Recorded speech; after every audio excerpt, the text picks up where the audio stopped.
In 1830, a woman by the name of Mary Campbell claimed that she had received the gift of tongues. Not only that, she also wrote these languages on paper, even though she had no idea what she was writing. We're going to be talking about Mary Campbell on this episode. You're going to want to keep watching.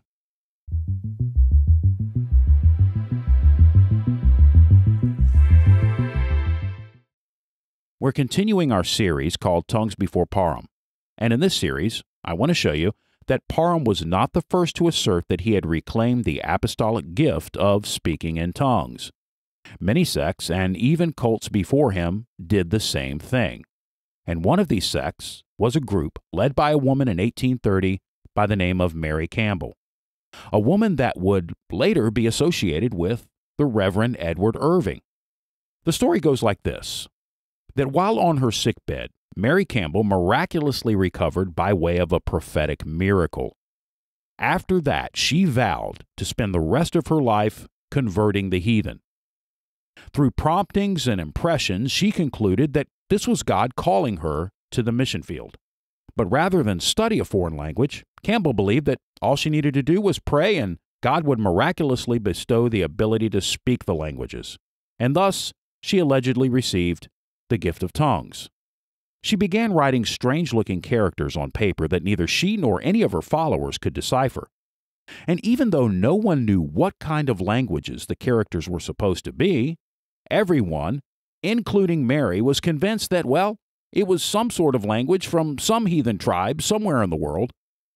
Now, this should sound very familiar to you if you've watched any of my previous videos on Parham. In 1901, Agnes Osmond, the first to claim the gift of tongues in Parham's group, also wrote characters on paper, claiming that they were Chinese. Of course, it was proven that they weren't Chinese. It was also proven that the characters Mary wrote were not languages either. This did not deter Mary, however, because it wasn't long before her group started performing healing miracles. And soon it was publicly announced that the apostolic gift of healing was restored to the church. Edward Irving even invited Mary Campbell to London and pronounced that the apostolic gifts had returned.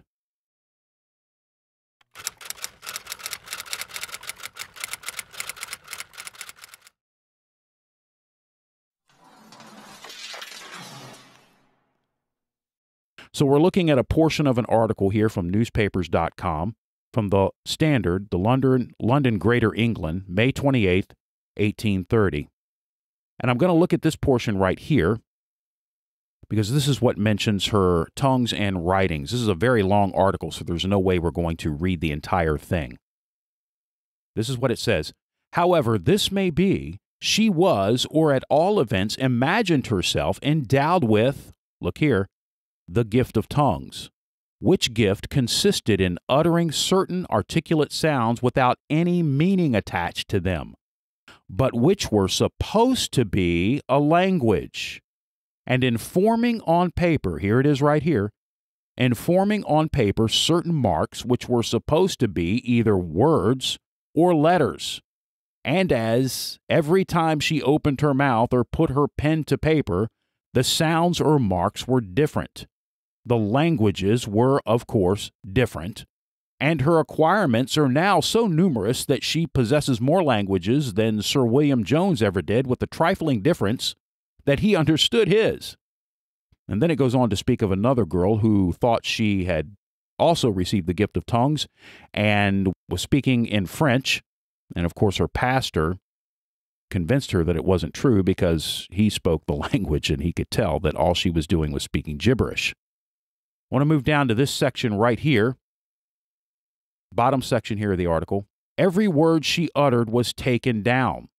She herself committed them to writing and wrote out the characters, and she was flocked to from all quarters.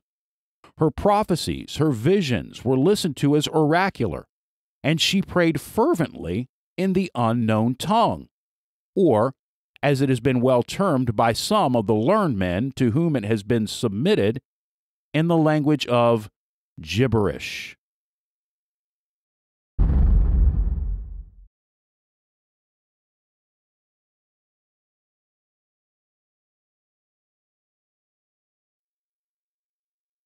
Okay, we are now at the Aberdeen Journal, and general advertiser for the north of Scotland. This is a year later, June 22nd, 1831. This is where Mary Campbell meets Edward Irving. The gift of prophecy in tongues. The celebrated Mary Campbell and her husband have arrived in London and are now residing with the Reverend Edward Irving. This lady has, it seems, the gift of prophecy and tongues, but unfortunately neither she herself nor anyone else can interpret or understand the language which she speaks. Now watch the reason why. The reason of which is said to be that the gift of tongues has been given, but look at this, not as yet the gift of interpretation. So you have tongues, but God hasn't quite given the entire thing yet because he hasn't given the gift of interpretation, right? We are of opinion that another gift is much wanted in the same quarter. That is, the very rare gift of common sense. Be this as it may, Mary Campbell and her husband, as well as the rest of the prophets, are of opinion that they have a commission to preach the gospel to a certain people as yet unknown who speak the languages with which they are miraculously gifted. So once again, they've got the gift, but they don't know who they're going to be reaching because they're not sure which language they're speaking. One question we wish them to answer: was a person endowed with the gift of tongues unable to understand them himself?